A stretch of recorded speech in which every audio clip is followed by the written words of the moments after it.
Hang on. We literally just had at the Paris Olympics the Algerian boxer, welterweight She's division. not a trans woman. I'm about to tell you what For all that we know, she is intersex. She was assigned female at birth. All we know is she was banned from the World Championships the year before because she reportedly tested positive for male chromosomes. Now, again, this does not mean she's a trans woman. Why doesn't she just take a simple sex test and show us?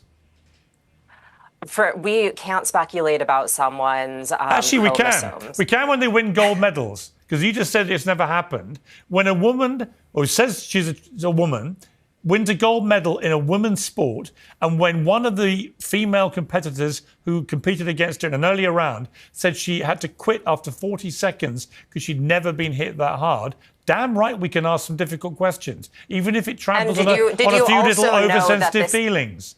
It is ridiculous. There was no sex test done. Said she supports Amin Khalifa's right to participate. Why didn't she have a sex test to clear this up?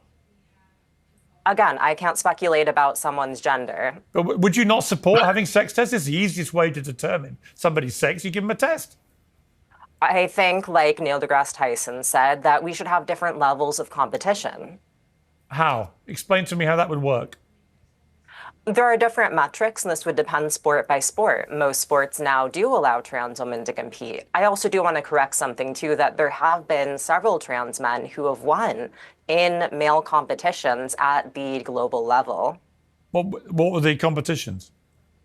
This includes everything from rugby to swimming. Rugby? You think there's a trans man who's beaten all the men at rugby? I'm not saying that a trans man is the best person in the world, the best rugby player in the world, but there are plenty of trans men who have competed at the global level. Yeah, this is very easy to there Google. Aren't plenty. There are very, very few. And what they don't do is they don't win because they're physically inferior. Tomi, Lahren, I mean... again... OK, let me bring in Tomi. We've got two other panellists. Tomi, look, to me, it's a simple question of biology, as we heard from the professor. And when I hear, with all due respect to Eli, and I absolutely respect your right to have your opinion, but I just think it's flying in the face of basic fact. It is. And, you know, Piers, I wonder, is it going to take a female athlete being seriously injured or even killed for people to understand how serious this is? It has nothing to do with transphobia and bringing up trans men or biological women who are competing against men because they are trans men, whatever the terminology is for all of that. You don't see the outrage at that because, as you mentioned, Piers, they're not winning. They're not crushing the competition. And if they have, it's in very, very few cases that are negligible. What you're seeing also, you're not seeing the outrage about that because it's very few cases, I haven't heard of any, where trans men, biological women who are transitioning to men, want to be in men's locker rooms, that want to make men feel uncomfortable while they're changing, being in their changing space, watching them undress. So it's a completely different situation. And when you ignore not only biology, but when you ignore gender itself, why should biological women, and I don't even like saying that, Piers, I don't like even referring to myself as a biological woman. I'm a woman, okay? I was born that way. I don't like having to preface that with what I am biologically. I'm a woman. Why should me and other women like me have to put up with competing against men or having men in our locker rooms, men in our restroom, because it makes a very, very small segment of the population feel better about themselves? Why do their feelings trump the feelings of women? That's what I don't understand in this argument, in this debate. No, I don't. And Brianna, as the professor said, he's had death threats, people wanting him dead, simply because, as a biologist, he spells out the bleeding obvious factual reality of this. And as he points out, he's not remotely transphobic, nor am I. I want trans people to have exactly the same rights to fairness, equality and safety that I enjoy.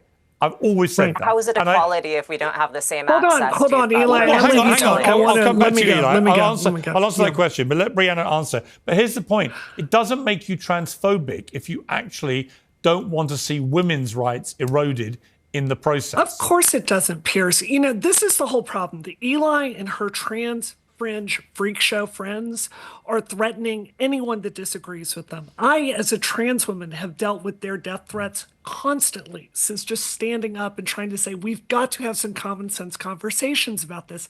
There's nothing he said in that interview that is remotely transphobic. No. And the thing is, he is in the middle, Piers. He is in the middle. And what is happening with this brain dead progressive fringe movement is they are taking Democrats that would be on our side, that want to have trans rights protected. They are turning it into the enemy, and they are destroying these organizations so they can't stand against the Republicans that want to take away everything here. They are annihilating our defenses. And Eli, I really want to know, this is my direct question for you. When does this brilliant progressive plan you have for trans rights, when does this curve kick in and we start winning elections again?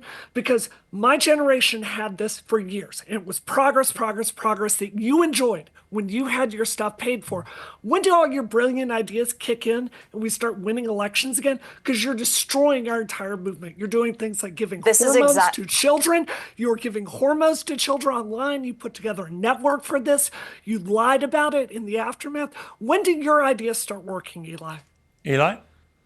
We heard this exact same rhetoric during the civil rights movement, the gay rights movement. What is the point? When do they start working? Progress takes time. You know this, and we've talked before. It does take time, and we can't cut into the rights of anyone.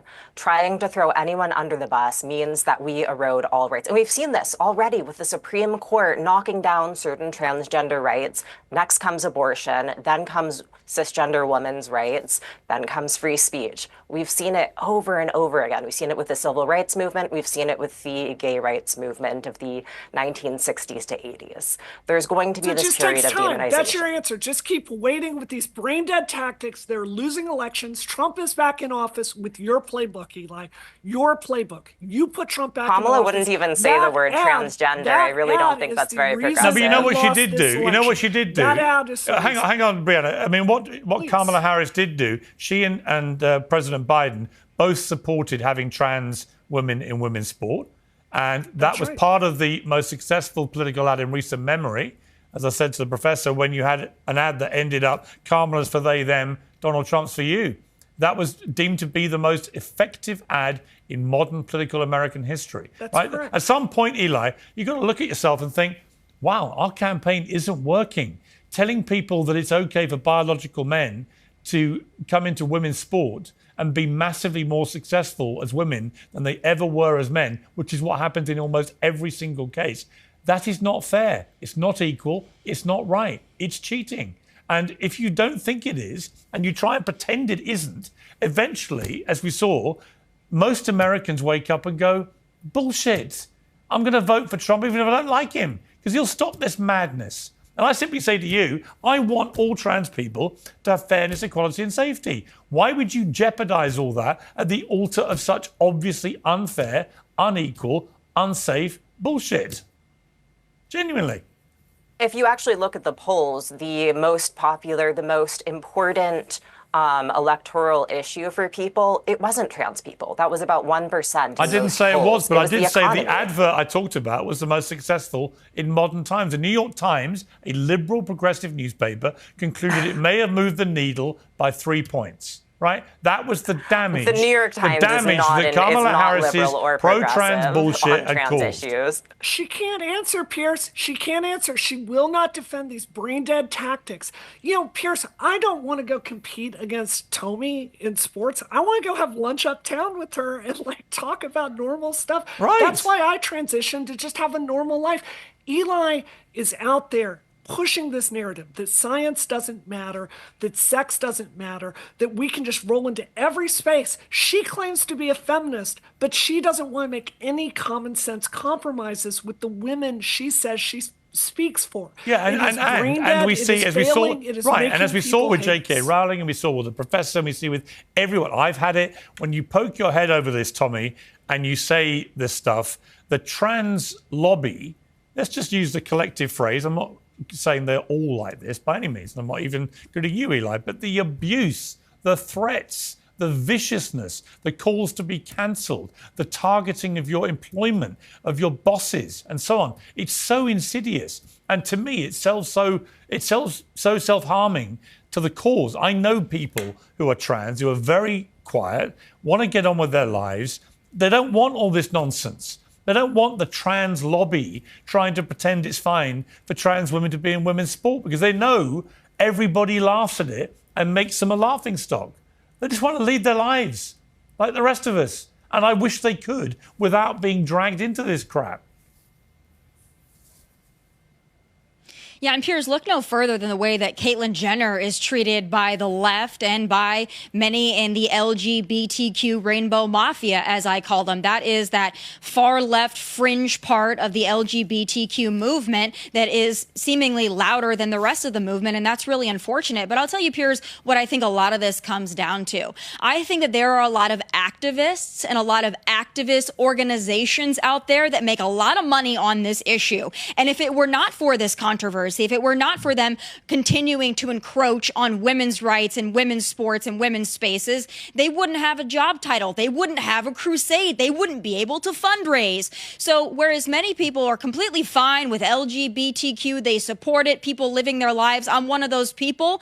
Once you start pushing people too far, you're going to get the backlash. But I don't think these activists mind the backlash. In fact, I think they thrive off of it, and I think they make their paychecks off of it because they love it. They love keeping this at the center of controversy. That's the only way a lot of these organizations can exist. That's the only way a lot of these nonprofits can exist. And that's the only way that some of these people can take huge salaries pretending to be and cosplaying to be advocates for the LGBTQ community. And it's really a shame. And Tomi, what did you make of Mark Zuckerberg, his extraordinary statement on all previous Facebook, Instagram policies about including the gender issue? He said, we do allow now allegations of mental illness or abnormality when based on gender or sexual orientation, given political and religious discourse about transgenderism and homosexuality and common non-serious usage of words like weird. These are revised company guidelines. Do you feel completely comfortable with that? I mean, do you think we should be encouraging people to say that all trans people are mentally ill or they're weird or whatever? Or do you think that slightly crosses a line of being fair and equal to them?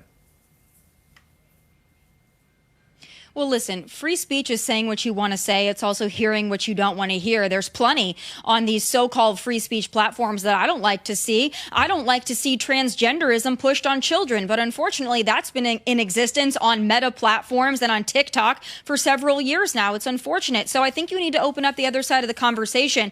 I'm not all the way optimistic that Meta is actually going to do that. I mean, anytime we talk about even equality for women in women's sports and them being able to compete at a high level with other women, you're censored on Meta platforms. I know because I work for Outkick that talks about this issue a lot and is at the forefront of the issue. So I'm cautiously optimistic. But listen, I don't agree with bullying people, calling people mentally ill or weird. I don't personally do that. I don't like it. However, if you're going to have a platform that talks about both sides of the issue, you have to let the other side be able to speak as well. I'm hopeful that we can see that. Yeah, and Eli, you know, if you're getting professors who are not remotely transphobic, like my last guest, getting told to shoot themselves dead, fillet a gun in their mouths, as he put it, you know, what right does the other side have to then say, well, you can't use mean words like weird about us? Genuinely. Well, that's a huge generalization, Piers. I don't support anyone encouraging abuse or harm to anyone. And most trans people don't either. Like Brianna said, there is a very reactionary fringe who may engage in these very harmful behaviors and rhetoric. This doesn't represent all trans people. And surprisingly, I also find myself agreeing with Tomi that no, we should not have bullying on these platforms. And this means also not calling trans people weird. This new policy actually infringes on free speech because personally, when I'm called mentally ill or weird, I stop engaging, and that obstructs my ability and willingness to speak. So what this policy is doing is discouraging queer and trans people, along with migrants who are also included in this policy, from speaking on their own behalf. Yeah, I mean, I would say to that the behavior of the extremists in the trans community has been a massive problem. When someone like J.K. Rowling, you know, tried to have a reasonable debate about this and just got utterly bombarded with death threats. And the whole turf stuff and everything, all of it is ridiculous. It's all got to stop. We've got to calm everybody down and have a genuinely reasoned and sensible and calm debate about the reality, which is more and more trans women are now trying to compete in women's sport, for example, and that involves them using women's spaces and so on. Is that right and proper and fair, or does it erode women's rights? And if, as I would conclude, it erodes women's rights, what's the answer? So that trans women can still compete in sport, but in a way that doesn't trample other people's rights. That's all I want. Brianna, last word to you on this. I mean, the new meta guidelines, I think they're long overdue just generally in the sense that so much stuff was getting censored that actually you couldn't say anything about anyone without someone somewhere trying to get you cancelled and often being thrown off social media. So do you welcome them broadly, or what do you feel about it? Piers, this is the fundamental problem, is when Eli and her fringe trans friends make all this stuff and they try to deny reality. They try to deny the reality. I'm a natal male that transitioned to live as a woman. Most people call me she, her as I go about my day. That's fine. That's all I need. I don't need someone to have some existential belief that I'm a woman. I need them to let me have control over my own body and go get health care. What she has done and her playbook does is it elevates all these issues to like hidden knowledge. And they try to shut normal people up when they have questions about trans women in sports, or they have questions about calling themselves pregnant people. Like, it is just imposition after imposition. And we try to shut people up for so long, eventually they're just going to explode. And this is 100% what we're seeing on Facebook in the American system right now. We've got to stop trying to win debates by silencing them, and we need to come back with some facts. And Piers, here's a fact. There was a 2018 study that came out that showed that Eli and I both have protein receptors in how we process testosterone. This could be a reason about why we turned out the way that we did. We don't have to deny the reality of sex to admit that there's probably some sort of biological thing that's going on with both of us that makes us behave the way we do. Right, and look, feel the way that we do. So let's have an honest discussion about that. I agree. And look, the bottom line is, if I'm transphobic, then why are 2/3 of this panel trans? Right. Eli? Last time I checked, Tomi, you're not trans. Representation doesn't have anything to do with ideology. You know what? There's a lot of work to do in our community, and all progress gets some pushback, to answer Brianna. Yeah, look, it's a good debate. It's not an answer. It's not a serious answer. You're not a serious person. We need to put some adults in charge of our movement again. It's embarrassing. You setting up a network to give children hormones illegally was hugely embarrassing. You should quit. You should stop doing everything you're doing and never talk about this issue again. Stop. You're hurting us. Eli, you going to stop? Why are you giving children hormones? I want an answer for that. Why are you setting up a network to give children hormones illegally? Outside of the clear ad hominem attacks. Why are you doing that? Again, just answer the question. Don't give me bullshit. Why are you doing that? All progress requires some pushback. Why are you giving children We are going to illegally? need to keep on fighting if we want to see trans youth protected and get the necessary health care that they need. She can't answer. She's not a serious person, Piers. This is not serious time. I'm sorry, yelling over me isn't going to solve You're not anything. answering the question. Why are you giving children hormones illegally? Why are you setting up networks to do this, Eli? Why? So this is a crime. I want to know why you're doing it. It really hurts us. It makes us look deranged. Why are you doing Eli, this? why are you doing it? Well, this is going to make some great TV. Look, when trans youth are denied necessary health care, we always have to step in. And right now, under very brave trans lawyers like Chase Strangio are in the Supreme Court fighting for trans kids because in a case he's going to lose. I actually There's no agree such with thing that. as a trans kid. Tomi?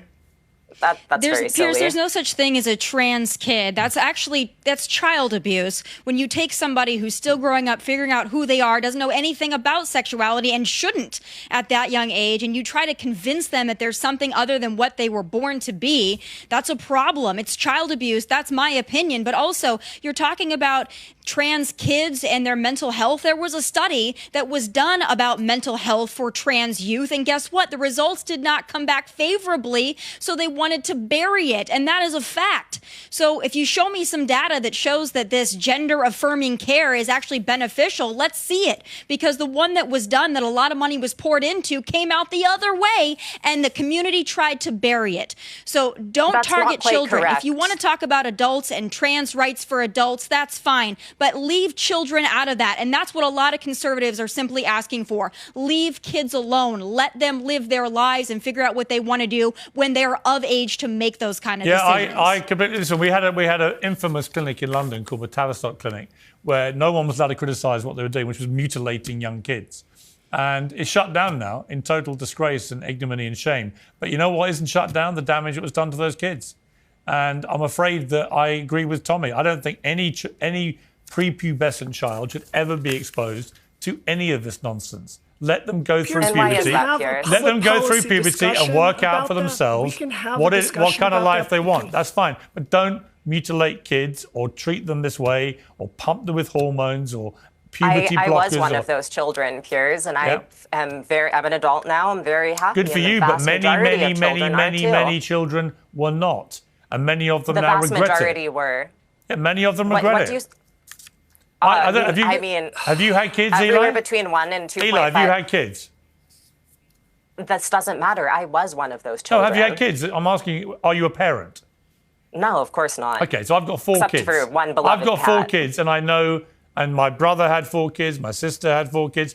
I've seen a lot of kids go through puberty. They change enormously in that process, in how they think. I've seen young girls who are tomboys who then completely change, having come out of puberty. Everything changes yet, over emotionally, 90% of trans psychologically, children physically. maintain their gender And identity. to try and tamper with that process, I think is a form of child abuse. I agree with Tomi. Despite everyone being happier on the other discussion side. about that issue, and we can figure that out. We do need much better studies, and it's very clear the protocol is failing, which is why so many of these FTMs are it does not serve them to get them on testosterone so quick. We should have a discussion about that. This is my issue, Piers. The Eli's response to that was not to call for scientific funding, to not look at what the NIH is doing and to open that have up. the funding to not already. call, We I'm going to have the finish my studies. point. To not call for gender clinics to open up their data so we can actually see what's happening to these patients that are children. Her response was to go out and get a bunch of trans people to send these children hormones illegally, which is insane. It makes us look crazy. We've got to get some goddamned adults in charge of the trans rights movement again. Yeah. You make us look so stupid, and I you agree. don't see it. I agree with you, Brianna. Thank God you're saying stuff like this. But Eli, I appreciate you coming on Uncensored again. Thank you very much. Tomi, thank you very much. Always good to see you. Thank you, Brianna. Happy New Year to all of you. Let's end on a happy note.